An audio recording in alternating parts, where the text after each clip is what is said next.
Hey guys, আসসালামু আলাইকুম। This is Mujahid, welcome to advance gaming.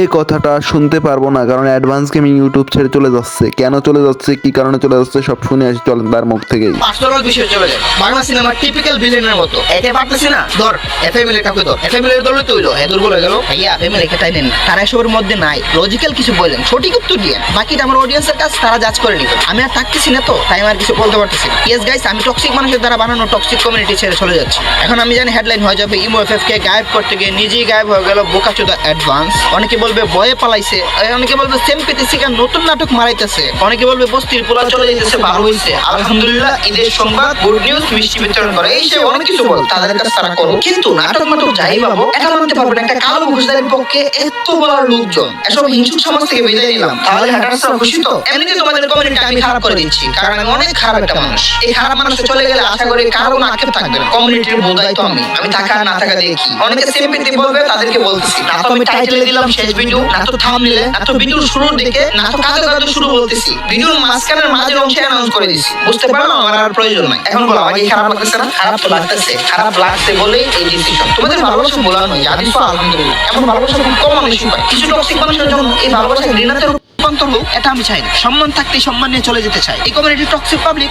অনেক নিচে নামতে পারে, অনেক নিচে। আর আরো যে কত নিচে নামবে জাস্ট আমাকে একটু ছোট করার জন্য। এখন এটা তো জানে আজকের ভিডিওটা অনেকের জন্য ঈদের দিন, একটার পর একটা ভিডিও আসবে। বয়া কমিউনিটি ছেড়ে পালালো বোকাচোদা অ্যাডভান্স, কমিউনিটি থেকে থারিয়ে দিলাম বোকাচোদা অ্যাডভান্স কে। হ্যাঁ, তোমরা যা চাইছো তাই হয়েছে, তোমরা জিতে গেছো, তোমাদের হিংসার জয় হয়েছে। এত কিছু দেখানোর পরে যদি না বুঝো, তাহলে নুনু দিয়ে পানি খাও, আমার আর কিছু বলার নেই। এখন আমি আমার অডিয়েন্সকে বলি, তোমাদেরকে অনেকে ছোট দেখানোর চেষ্টা করবে, কিন্তু যারা যোগ্যতা দিয়ে উপরে উঠছে তাদেরকে কি নিচে দেখানো যায়? আমার এডুকেশন নিয়ে কেউ কথা তুলতে পারবে না, আমার কন্টেন্ট নিয়ে কেউ তুলতে পারবে না। আমি দু চারটা কেউটার মতো উল্টাপাল্টা বলি না, আমি রোস্টিং একটা ইউনিক বৈশিষ্ট্য রাখি। যাই হোক, নিজে নিজে বললে তো সেটা হয়ে যায় ক্রিঞ্জ। যা বলার তোমরাই বলো, নিজে যাকে বড় বলে বড় সেই নয়, লোকে যাকে বড় বলে বড় সেই হোক। আর আমি এটা মানি, শিক্ষিত হওয়ার চেয়ে সুশিক্ষিত হওয়াটা জরুরি। কিছু টক্সিক পাবলিক এটা বলে না, বাল বাচ্চা আর্মি কি বোকাচোদা, বিনা টাকায় কামলা দেয়। এই তো এটাই তো বলি, তাদেরকে কোনো টাকা দেই না, এটাই ভালোবাসা। আর এই ভালোবাসাটা টাকা দিয়ে কেনা যায় না। এভাবে এত স্ট্রং ভালোবাসাটা দেওয়ার জন্য আমি তোমাদের কাছে চিরকৃতজ্ঞ, সবসময় থাকবে। আমাকে নিয়ে কারো কোনো দুঃখ থাকবে না আশা করি, কারণ আমি তো তোমাদের জন্য কিছুই করতে পারি না। তো আমার ভিডিও দেখে বিনোদন পাও, আমি তো বোকাচোদা বকচোদ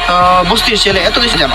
আমি যাওয়ার আগে ইটস কাব্বা আর জান্নাত গেমিং এই দুইটা ব্যক্তির কাছে সরি বলে যাই। সবাইকে যতই রোস্ট করছি তাদেরকে একটু বেশি করছি, পারলে মাফ করে দিও। তোমরা আশা করি মাফ করে দিবা। দিন শেষে কন্টেন্ট যাই হোক, মানুষ হিসেবে তোমরা অনেক ভালো। তো গাইস, এটাই বলে যাই, এই জঘন্য মানুষের ভিড়ে আমি আর থাকতে চাই না। এই জঘন্য মানুষ থেকে আমি দূরে থাকতে চাই। তাদের তো সারা জীবনের শখ আমাকে রাস্তা থেকে সরিয়ে দেওয়া, না আমি নিজেই সরে গেলাম। তোরা যা করার কর। এবার আমাকে নিয়ে একটার পর একটা রোস্ট করো, সবাই রোস্ট করো। গাইস, তোমরা রোস্ট করো না কেন? তোমরা বসে আছো কেন? রোস্ট করো। আর কেউ আমাকে সাপোর্ট নিয়ে কোনো ভিডিও বানাও না, বানালে তো হয়ে যাবে চামচা। এই উপাধিটা প্লিজ কেউ নিও না, এগুলো অডিয়েন্সের হাতে ছেড়ে দাও। এই হচ্ছে guys গুরু, তোমাকে দেখেই আমার ইউটিউব চ্যানেল করছিলাম শুরু। তোমার অ্যাটিটিউড, তোমার ভাব, তোমার স্টাইল সবই নিজের মতো করে দেওয়ার চেষ্টা করছি। আজকে তুমি এত সহজেই বিদায় নিয়ে নিবা, কোনোভাবেই সম্ভব না। Come back for advance gaming. যে মাঙ্গের পোলা তোমাকে এইভাবে হেনস্থা করছে, তাকে নিয়ে নেক্সট ভিডিও আসতেছে। আমার চ্যানেল চলে যায় যাক, কিন্তু তুমি কমিউনিটিতে থেকে যাও। তুমি হয়তো আমি বলার পরেও কমিউনিটিতে থাকবে না, কিন্তু তোমার কথা আমার সারা জীবন মনে থাকবে, কারণ সিলিয়াসও থাকবা। তো আজকের মতো বিদায় নিচ্ছি। প্রিয় ভিডিওটি ভালো লাগে লাইক করে দিও, কিছু আবালদের কেটে দি বলে তোমাদের জানাই আল্লাহ হাফেজ।